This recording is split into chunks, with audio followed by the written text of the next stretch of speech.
ಚಿಕ್ಕೋಡಿ ಮತ್ತು ಬೆಳಗಾವಿ ಜಿಲ್ಲೆ ಮಹಾಜನತೆಗೆ ನನ್ನ ನಮಸ್ಕಾರ. ಮಹಾತಾಯಿ ಸವದತ್ತಿ ಯಲ್ಲಮ್ಮನ್ ಚರಣಗಲ್ಲಿಲಿ ಶಿರಭಾಗಿಸಿ ಇಲ್ಲಿನ ಎಲ್ಲ ಸಂತರಿಗೂ ನಮಿಸುತ್ತೇನೆ. संत जगत ज्योति बसवेश्वर, छत्रपति शिवाजी महाराज, संभाजी महाराज, कित्तूरू रानी चन्नम्मा, बेलवड़ी रानी मल्लम्मा, वीर सिपाही संगोली रायण्ण मुतान महापुराण चरण के लिए ನನ್ನ ನಮನಗಳು. ಇದು ಸಾಮರಸ್ಯದ ನಾಡು. ಇಷ್ಟು ದೊಯ್ಲ್ ಸಂಖ್ಯೆ ಬಳಿ ನೀವು ಬಂದಿದ್ಗಿರಿ. ನಿಮ್ಮ ಪ್ರತಿಗೆ ನಾನು ಚಿರೋಣಿ.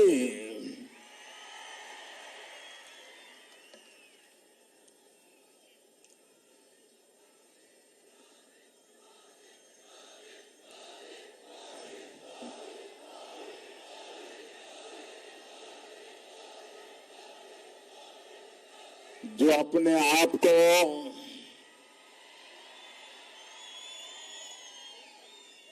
पॉलिटिकल पंडित समझते हैं, राजनीति के बड़े खैरखा समझते हैं, अगर वो ये दृश्य देख लें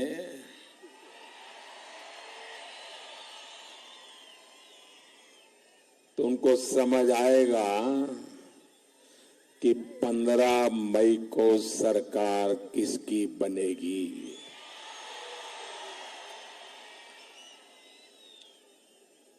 ये जन आक्रोश है. एक कांग्रेस के कारनामों के प्रति ये जनता जनार्दन के आक्रोश का मिजाज आज यहां नजर आ रहा है. भाइयों बहनों,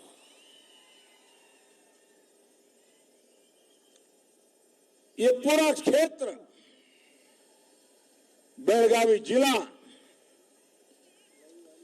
सामाजिक समरसता की एक मिसाल है. हर परिवार में अनेक भाषाएं बोली जाती है, लेकिन उसके बावजूद भी जो प्यार, जो अपनापन इस क्षेत्र के लोगों ने दिखाया है, वही हिंदुस्तान की सच्ची पहचान है.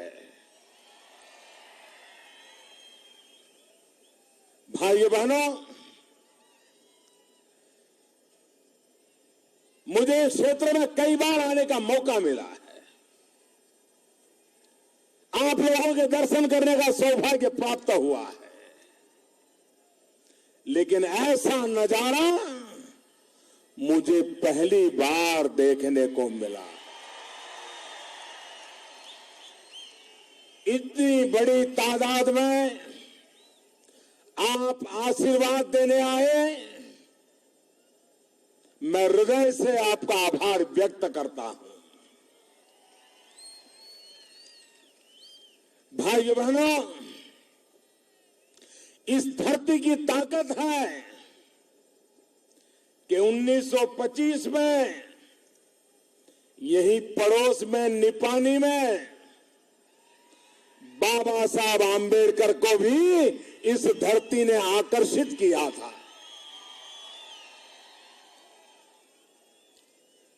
भाइयों बहनों, बाबा साहब आंबेडकर का मार्ग कांग्रेस को कभी मंजूर नहीं था. बाबा साहब आंबेडकर को जितना अपमानित कांग्रेस ने किया है, शायद हिंदुस्तान में ऐसी घटनाएं बहुत कम दिखाई देगी। बाबा साहब आंबेडकर चुनाव लड़ रहे थे, उपचुनाव लड़ रहे थे। पंडित नेहरू जैसे दिग्गज बाबा साहब आंबेडकर को चुनाव में पराजित करने के लिए जनसभाएं कर रहे थे। बाबा साहब आंबेडकर की प्रतिभा से वो कितने बौखलाए हुए थे, कितने विचलित थे कि अगर हिंदुस्तान की जनता बाबा साहब आंबेडकर की प्रतिभा को पहचान लेगी तो कांग्रेस के किसी भी नेता की दुकान नहीं चलेगी। ये डर कांग्रेस को नेताओं को रहता था और इसीलिए वे कभी बाबा साहब आंबेडकर को स्वीकार करने के लिए तैयार नहीं थे। कांग्रेस पार्टी आजादी के दीवानों ने जिस कांग्रेस का झंडा हाथ में लेकर के जवानी जेलों में खपा दी, महात्मा गांधी के नाम पर अपने व्यक्तिगत जीवन के सपने देश के लिए आहूत कर दिए। लेकिन आजादी के बाद एक परिवार ने कब्जा करने के लिए कांग्रेस पर कब्जा बनाए रखा।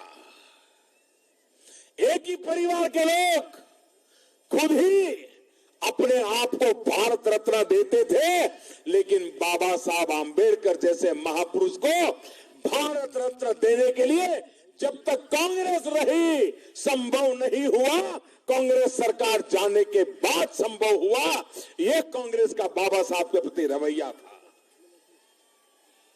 भाइयों बहनों, कांग्रेस पार्टी सत्ता के बाहर जैसे मछली पानी के बिना रह नहीं सकती है, कांग्रेस पार्टी सत्ता के बिना छटपटा रही है। और इसलिए आज देश में दरारें पैदा करने पर तुली हुई है। देश में भाई से भाई को लड़ाना, उत्तर को दक्षिण से लड़ाना, ऊंच और नीच की परंपराओं को बढ़ाना, जातिवाद का जहर फैलाना और हर दिन एक नया झूठ चलाना। भाइयों बहनों, हिंदुस्तान के संविधान के साथ सबसे ज्यादा खिलवाड़ अगर किसी ने किया है तो वो कांग्रेस पार्टी ने किया है। आपातकाल में आपने संविधान की धज्जियां उड़ा दी थी और आज कांग्रेस झूठ फैला रही है।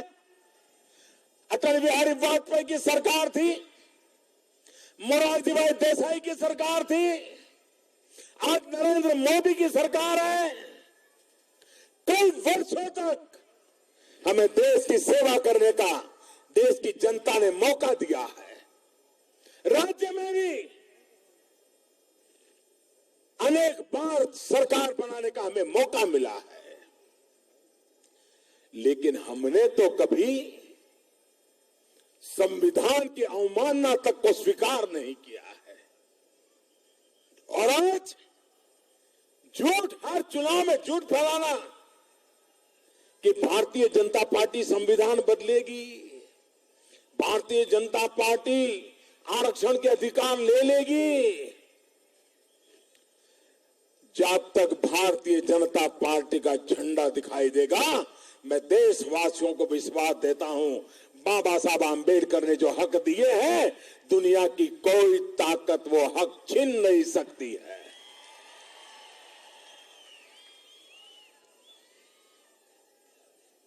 हर झूठ को फैलाया जा रहा है और जो लोग बातें करते हैं समाज के हकों की, हर किसी को पीड़ा देने का काम इस कांग्रेस पार्टी ने किया है।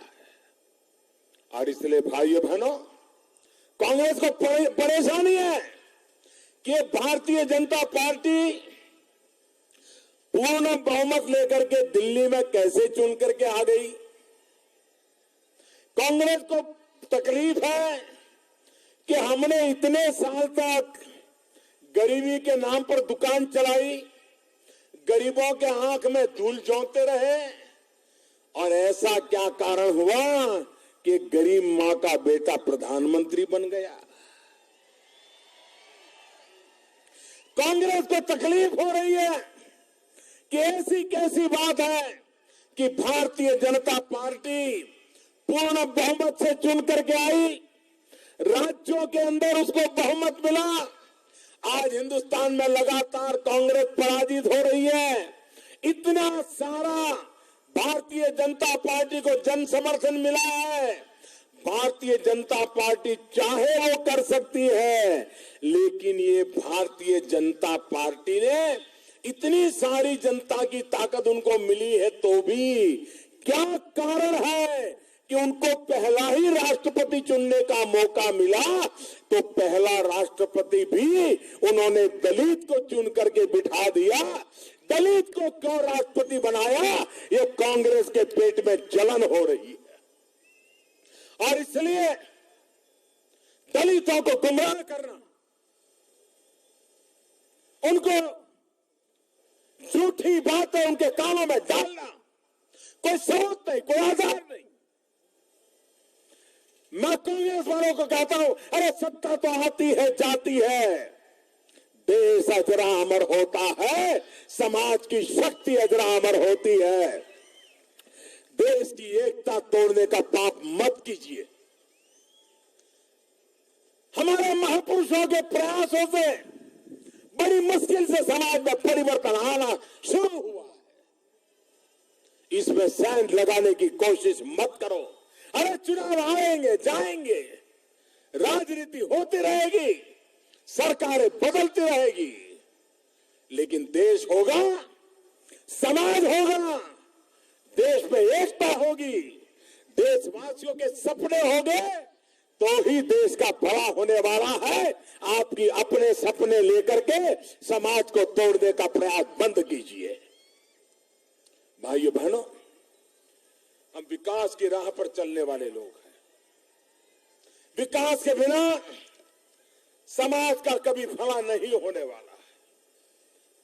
आप मुझे बताइए, किसानों की दुर्दशा के लिए क्या कांग्रेस के इतने सालों का शासन जिम्मेवार है कि नहीं है? मैं आपसे पूछना चाहता हूं, आज जो दुर्दशा आई है, क्या वो कांग्रेस के इतने शासन का परिणाम है कि नहीं है? क्या सजा कांग्रेस को मिलनी चाहिए कि नहीं मिलनी चाहिए? अरे आप 60 साल तक राज किया है, जवाब नहीं दे रहे हो। 5 साल से कर्नाटक में बैठे हो, जवाब नहीं दे रहे हो, और मोदी का जवाब मांग रहे हो। ये चुनाव कर्नाटक का है। कांग्रेस पार्टी ने क्या काम किया है, जरा जनता को जवाब दें।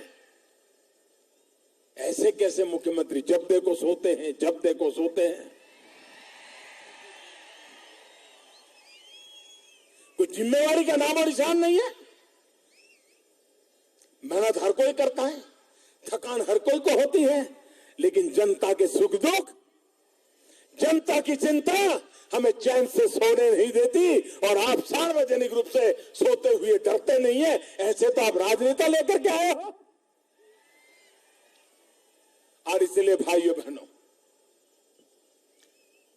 यह मौका है कर्नाटक के भाग्य को बदलने का।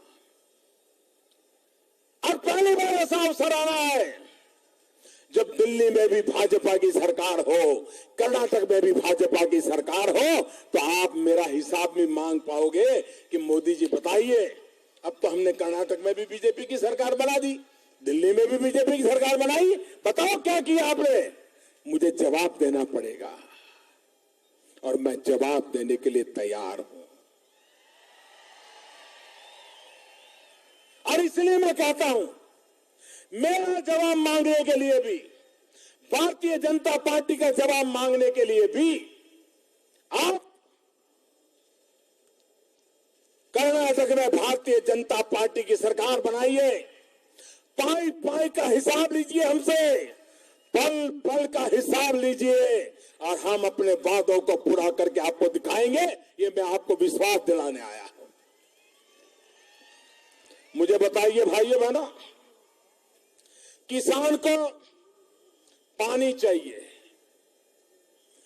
क्या इन सरकारों की जिम्मेवारी नहीं थी कि पानी का प्रबंध किया जाए, वर्षा का एक बूंद बूंद पानी अटकाया जाए, पानी बचाया जाए और पानी बचा करके यहां के लोगों के भाग्य को बदलने के लिए कुछ काम किया जाए। आप हैरान होंगे, मैंने आकर के 99 योजनाएं ऐसी खोज के निकाली जो बिल्कुल इसका कोई मालिक ही नहीं था, पड़ा था सब, पानी की संभावनाएं थी लेकिन पानी पहुंचाने की व्यवस्था नहीं थी। करीब करीब 1 लाख करोड़ रुपया की लागत से इन 99 योजनाओं को हमने फिर से आगे बढ़ाने का काम शुरू किया। उसमें 5 तो कर्नाटक की है और एक तो आपके जिले की रामेश्वर प्रोजेक्ट भी है, आपके जिले का है। क्योंकि हमें मालूम है अगर पानी का प्रबंध ठीक हो तो किसान को किसी के पास हाथ फैलाने की जरूरत नहीं होती है। आप उस बात को नहीं, खाद यूरिया के लिए किसानों को 2-2 रात तक कतार में खड़ा रहना पड़ता था, राज्यों के मुख्यमंत्रियों को दिल्ली चिट्ठियां लिखनी पड़ती थी, डेलीगेशन लेके जाना पड़ता था। कुछ राज्यों में यूरिया लेने के लिए किसान लाइन लगा के खड़े रहते, हुड़दंग होता था, पुलिस को लाठीचार्ज करना पड़ता था। आज 4 साल से हम बैठे हैं, मेरे किसान भाई यहां बैठे, आप मेरे साक्षी हैं। क्या देश में कभी भी यूरिया की कमी है ऐसी कोई खबर आपने पढ़ी है? समय पर यूरिया पहुंचता है कि नहीं पहुंचता है? कारण क्या? कारण कांग्रेस की बेईमानी जिम्मेवार है। कांग्रेस के राज में किसानों के नाम पर यूरिया, किसानों ने नाम पर यूरिया की सब्सिडी और किसानों ने नाम पर पैसे जाना, लेकिन यूरिया जाता था धन्ना सेठों के यहां केमिकल फैक्ट्रियों में जाता था। और कांग्रेस की और धन्ना सेठों का गठबंधन इतना पुराना है, इतना तगड़ा है कि किसानों के नाम पर बिल फटते थे और मौज धन्ना सेठ केमिकल फैक्ट्री में यूरिया में से दूसरी चीजें बना करके बाजार में बेचते थे। हमने आकर के देखा ये पाप नहीं चलेगा, किसानों के साथ ये अन्याय नहीं होने देंगे। हमने रास्ता निकाला, हमने 100% यूरिया का नीम कोटिंग करने का निर्णय कर लिया। अब यूरिया का नीम कोटिंग करने के कारण ये जो नीम की फली होती है उसका तेल निकाल करके यूरिया में मिक्स कर दिया। नीम कोटिंग करने के कारण अब यूरिया कोई केमिकल फैक्ट्री वाले के काम नहीं आ सकता है, कोई चोरी नहीं हो सकती, बेईमानी नहीं हो सकती। अब वो यूरिया सिर्फ और सिर्फ धरती पर किसान को फसल के लिए ही काम आ सकता है। चोरी गई कि नहीं गई, बेईमानी गई कि नहीं गई, भ्रष्टाचार गया कि नहीं गया, किसानों के नाम पर झूठ चलाया जाता था बंद हुआ कि नहीं हुआ? ये इसलिए हुआ हमारे दिल में किसान के प्रति सद्भावना, संवेदना पड़ी हुई है और इसलिए इस काम को हम कर रहे हैं। सॉइल हेल्थ कार्ड किसान को पता तक नहीं था कि सॉइल हेल्थ कार्ड होगा तो क्या होगा। वो तो बेचारा बगल वाला लाल डिब्बे वाली दवाई डाले तो वो भी लाल डिब्बे वाली दवाई डालता था, बगल वाला पीला पाउडर डाले तो वो भी पीला पाउडर डालता था, बगल वाला गन्ने की खेती करे तो वो भी गन्ना लगाना शुरू करता था, बगल वाला टमाटर लगा दे तो वो भी टमाटर लगा देता था। उसे मालूम नहीं था उसकी जमीन में क्या ताकत है, उसकी धरती माता क्या काम की है, कौन सी फसल के लिए उपयोगी है। सॉइल हेल्थ कार्ड दिया हमने, उससे किसान को पता चलने लगा कि मेरी धरती में ये पैदा हो सकता है, ये पैदा नहीं हो सकता है, मैं मेहनत करूंगा तो भी कमा नहीं सकूंगा। और आज मेरे किसान वैज्ञानिक तरीके से कौन सी फसल कहां पैदा करना उसका निर्णय कर पा रहे हैं और मेरे किसान अपने जरूरी पैदावार करने लगे हैं। भाइयों बहनों, पैदावार हुई, किसान को दाम मिलना चाहिए कि नहीं मिलना चाहिए, बातें बहुत की। स्वामीनाथन कमीशन का रिपोर्ट सालों से कांग्रेस की सरकार ने अलमारी पर चढ़ा करके रख दिया था और भाषण दे रहे थे। हमारी सरकार ने स्वामीनाथन कमीशन का रिपोर्ट निकाला और हमने तय किया कि किसान की जो लागत होगी, उसको जो खर्च होगा, अरे परिवार के लोग भी जो खेती में काम करेंगे उसको भी लागत माना जाएगा, उसको भी खर्च में गिना जाएगा। किसी के किराए से ट्रैक्टर लाया वो भी खर्च गिना जाएगा और किसान जो भी खर्चा करेगा एमएसपी 1.5 गुना तय की जाएगी ताकि कभी किसान को रोने की नौबत ना आए। ये काम हमने किया है। हमने प्रधानमंत्री फसल बीमा योजना लाई। फसल बोने का समय आया हो, बारिश हुई नहीं, किसान ने सब तैयार करके रखा, खेत जोत के रखा, बीज खरीद के रखे, मजदूर ला करके रखे, सब किया, बारिश आई नहीं। अब कोई कह सकता है फसल तो खराब हुई नहीं, लेकिन क्या किसान भूखा मरेगा क्या? हमने प्रधानमंत्री फसल बीमा योजना ऐसी लाए कि सब तैयारी की, लेकिन अगर बारिश नहीं आया तो भी उस किसान को फसल बीमा का पैसा मिलेगा। भाइयों, पहली बार देश में यह हुआ है।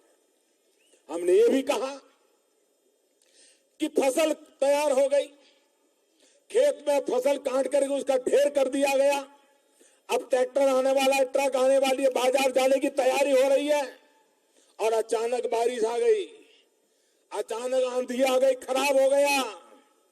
हमने कहा फसल काटने के 15 दिन के अंदर अगर माल खेत में पड़ा है और अगर प्राकृतिक आपदा आ गई तो उसको भी फसल बीमा का पैसा दिया जाएगा। भाइयों, ये काम हमने किया है। आज कर्नाटक में 14 लाख से ज्यादा किसानों ने इसका फायदा उठाया है।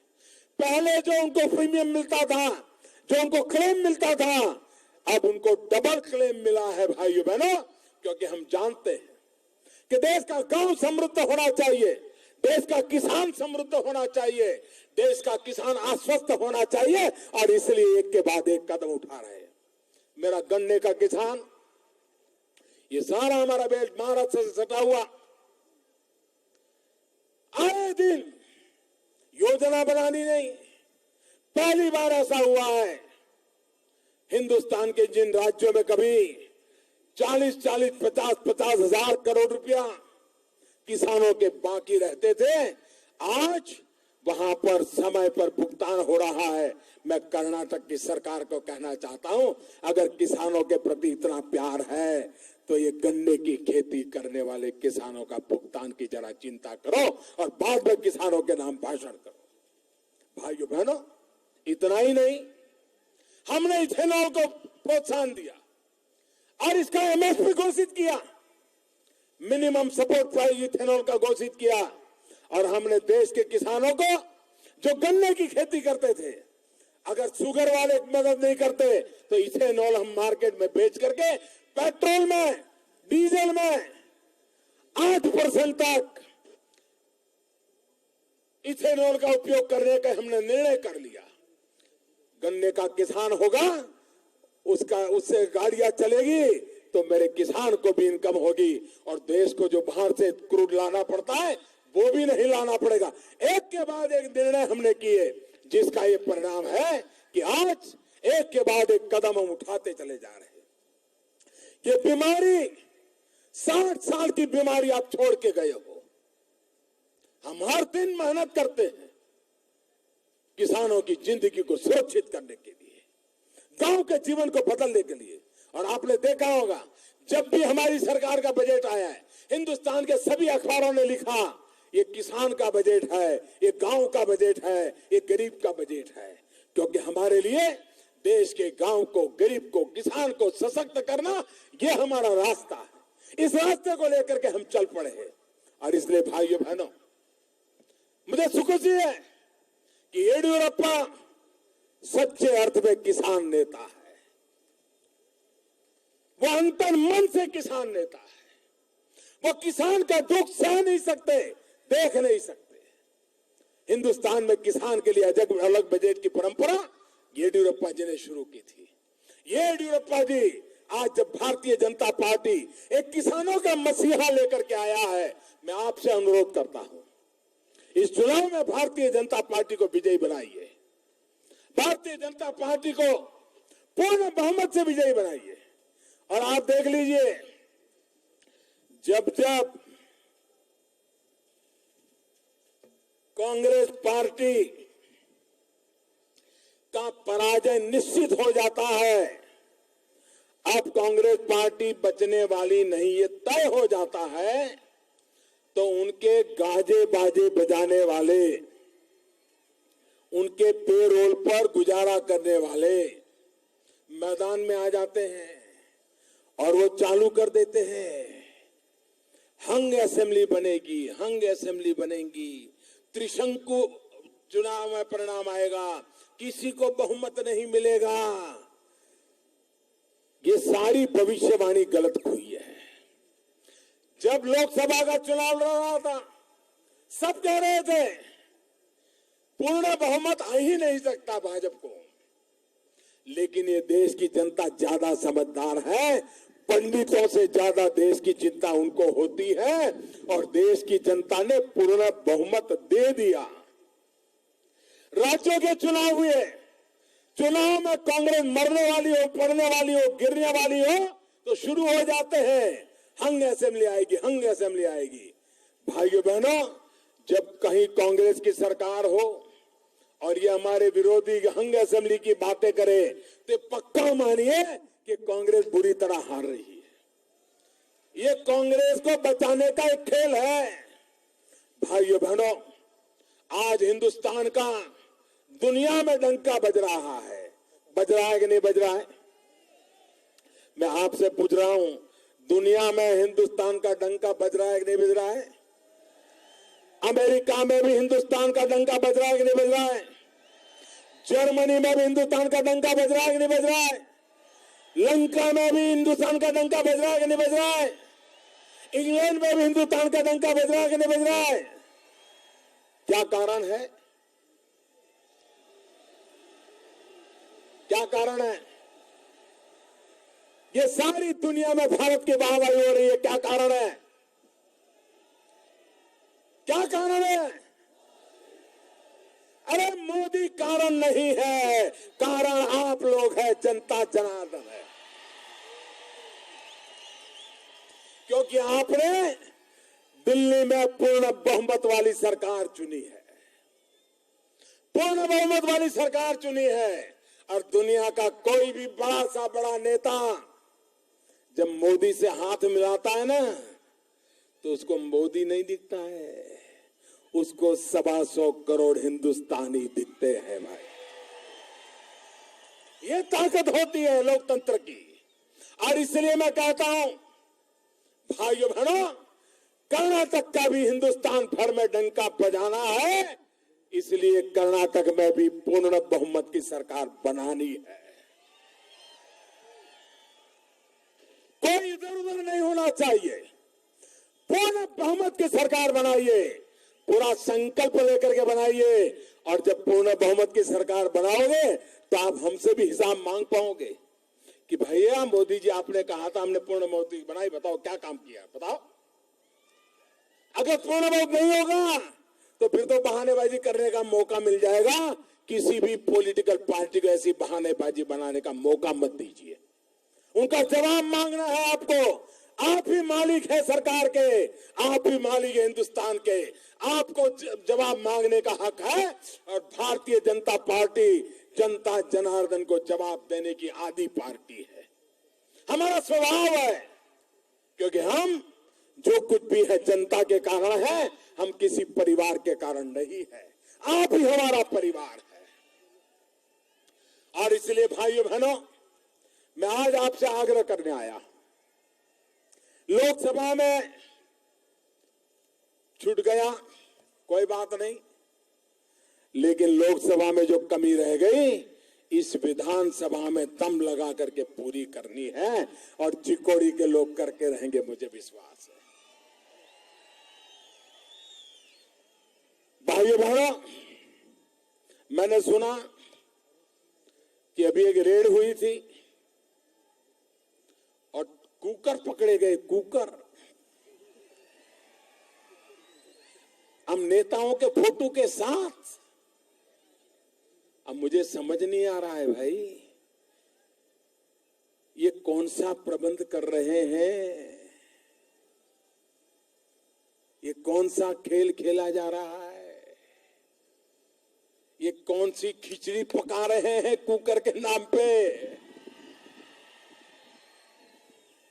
आप मुझे बताइए भाइयों बहनों, ये भ्रष्टाचार है कि नहीं है? ये बेईमानी है कि नहीं है? ये पैसे आपके हैं कि नहीं है? ये आपके लूटे हुए पैसे बांटे जा रहे हैं कि नहीं बांटे जा रहे हैं? ये पैसे लूटने वालों को हटाना चाहिए कि नहीं हटाना चाहिए? भ्रष्टाचार के खिलाफ मैंने जो लड़ाई छेड़ी है, काले धन के खिलाफ लड़ाई छेड़ी है, क्या आपकी मदद मुझे मिलनी चाहिए कि नहीं मिलनी चाहिए? कोई नहीं करेगा, मैं नहीं जानता हूं। मैं निकल पड़ा हूं मेरे साथियों, हिंदुस्तान में से ये बीमारी को दूर करने के लिए, और इसलिए मुझे आपकी मदद चाहिए भाइयों। आपके आशीर्वाद चाहिए। भाइयों बहनों, मेरे लिए खुशी की बात है, इतना विशाल जनसागर मेरी नजर पहुंचे, मुझे सब माथे ही माथे नजर आ रहे, लोग ही लोग नजर आ रहे। ये अद्भुत दृश्य, ये अद्भुत विश्वास आपने पैदा किया है। मैं आपका हृदय से बहुत बहुत आभारी हूं। और मैं आपसे आग्रह करूंगा कि हम सब मिलकर के कर्नाटक का उज्जवल भविष्य बनाने के लिए, इस क्षेत्र के विकास के लिए, कर्नाटक के लोगों की भलाई के लिए येडियुरप्पा के नेतृत्व में पूर्ण बहुमत वाली भारतीय जनता पार्टी की सरकार बनाइए। 12 तारीख को घर घर से लोग निकले, वोट देने के लिए निकले। झूठ फैलाने वालों को जोरदार जवाब देकर के कमल के निशान पर बटन दबा करके एक ऐसी सरकार बनाइए जो आपके भाग्य को बनाए।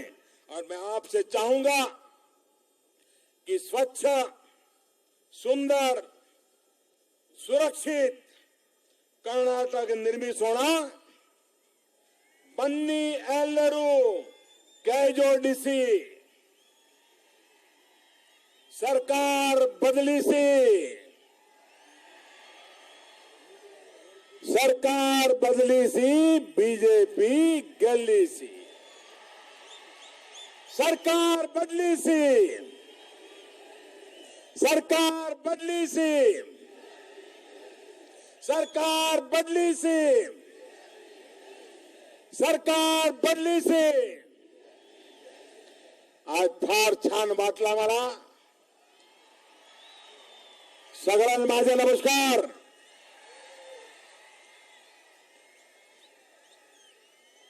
धन्यवाद।